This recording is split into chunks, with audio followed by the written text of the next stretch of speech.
நான் இவங்க சொன்ன மாதிரி இஎம்ஐல வாங்கல. என் வீட்டில் நான் தான் எல்லாமே வாங்கும்போது எல்லாத்தையுமே சேர்த்து வச்சு வாங்கிட்டேன். ஓகே.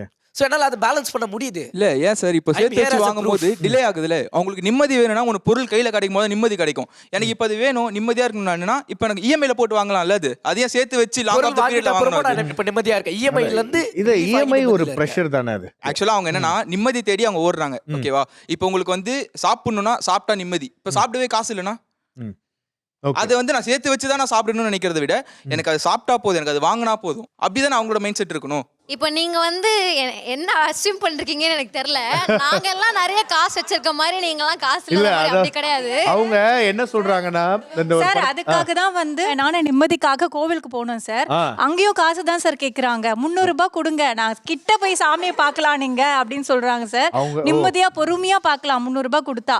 எதுவுமே இல்லைன்னா நீங்க சுத்தி வளைச்சு தூரமா பார்த்துட்டு போகணுன்றாங்க சார். காசே இல்லாம நிம்மதிக்காக அங்க போனாலும் அங்கேயும் காசு தான் சார் கேக்குறாங்க. நீங்க என்னதான் அங்க காசு கொடுத்தாலும் காசு கொடுத்து போறவங்களோ காசு கொடுக்காம போறவங்களுக்கும் ஒரே மாதிரி பிளெஸிங் தான் கடவுள்கிட்ட இருந்து கிடைக்கும்.